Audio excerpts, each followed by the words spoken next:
Hello guys, welcome back to our channel.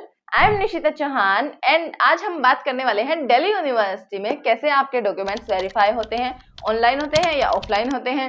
Delhi university किस base पे हमारा एडमिशन कैंसिल कर सकती है, कौन सी क्वेरीज हैं जो वो रेज कर सकती है।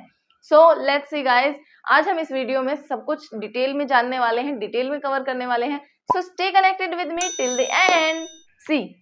सीट एलोकेशन के बाद होते हैं आपके डॉक्यूमेंट वेरीफाई। वो ऑनलाइन वेरीफाई होते हैं, वो जो भी आपके कॉलेज के कन्वीनर और प्रिंसिपल होंगे वो उनके ऊपर है, वो आपके डॉक्यूमेंट्स वेरीफाई करेंगे। ठीक है, आपके एप्लीकेशन स्टेटस शो हो रहा होगा वहां पे डॉक्यूमेंट वेरिफिकेशन पेंडिंग, तो मतलब कि प्रोसेस में है, वो वेरीफाई कर रहे हैं। अब तब तक आपको क्या करना है, आपको कुछ नहीं करना। आपको हर 3 से 4 घंटे में अपना पोर्टल खोलना है, क्वेरी के सेक्शन पे जाना है, देखना है कॉलेज ने कोई क्वेरी तो रेज नहीं की है, कोई प्रॉब्लम तो नहीं है, कोई डॉक्यूमेंट तो नहीं मांगा गया है।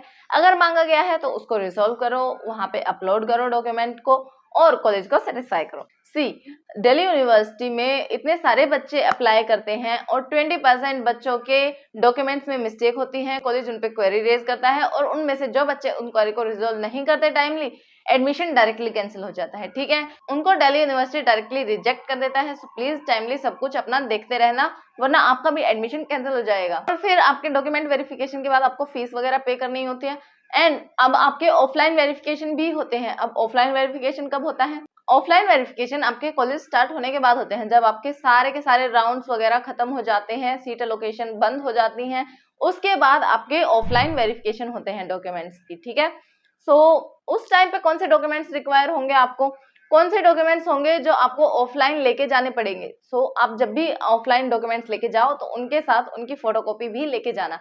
देखो, सबसे पहले आपको लेके जानी है 10th और 12th की मार्कशीट। 10th और 12th की मार्कशीट ओरिजिनल भी और फोटोकॉपी भी। एंड फिर आपको लेके जानी है आपकी जो भी आपकी फी रिसीट होगी उसकी फोटोकॉपी। एंड अनदर इज आपका कैटेगरी सर्टिफिकेट। देखो, जो भी बच्चे जनरल कैटेगरी से हैं उनको कैटेगरी सर्टिफिकेट की कोई नीड नहीं होती, बट जो भी बच्चे SC ST OBC NCL EWS से बिलोंग करते हैं उनको सर्टिफिकेट की अपनी नीड होती है, तो वो भी ओरिजिनल और फोटोकॉपी लेके जाना अपने सर्टिफिकेट की। ठीक है, और जो भी आपका सर्टिफिकेट है वो अप टू डेट होना चाहिए। 1 अप्रैल 2024 के बाद का ही होना चाहिए, वही एक्सेप्टेड होगा, वरना रिजेक्ट हो जाएगा। और जो बच्चे SC ST से हैं उनकी कास्ट जो है वो सेंट्रल लिस्ट में आनी चाहिए, वरना फिर आपके भी प्रॉब्लमेटिक हो सकती है आपकी अगर सेंट्रल लिस्ट में नहीं है तो। इसीलिए बोला चाह रहा था कि सेंटर का सर्टिफिकेट बनवाओ, क्योंकि सेंट्रल यूनिवर्सिटी है तो वो सेंट्रल की लिस्ट को ही फॉलो करती है। कास्ट सर्टिफिकेट के बाद हमें चाहिए होता है हमारा Aadhaar card, character certificate, migration certificate, क्योंकि जो भी बच्चे हॉस्टल के लिए अप्लाई करते हैं उनको रिक्वायर्ड होता है, तो अपना लेके आना माइग्रेशन सर्टिफिकेट वगैरह। एंड देन फिर अब हम बात कर लेते हैं वो कौन सी मिस्टेक्स हैं जो आपके डॉक्यूमेंट्स में हो सकती हैं जिनकी वजह से आपका एडमिशन कैंसिल हो सकता है। सबसे पहले आता है नेम। अगर आपके मम्मी पापा की मिस्टेक है तो चल जाएगा, उसमें इतनी ज्यादा प्रॉब्लम नहीं होती, क्वेरी रिजल्व होगी वो सॉल्व भी हो जाएगी। ठीक है, उसमें इतनी प्रॉब्लम नहीं होती।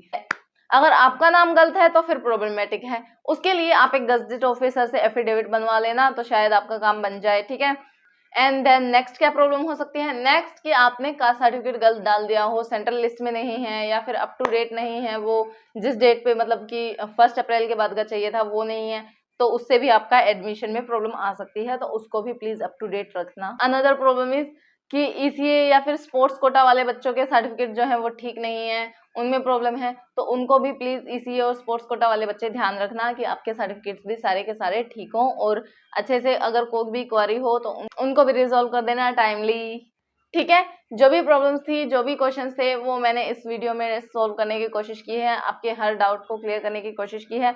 एंड फिर भी आपका कोई भी डाउट रह गया है so welcome in the comment section. And मेरी इंस्टाग्राम की ID है, वहां पे भी आप मेरे को मैसेज कर सकते हैं। And that's it for today's video guys, मिलते हैं नेक्स्ट वीडियो में। Till then take care, tata, bye bye.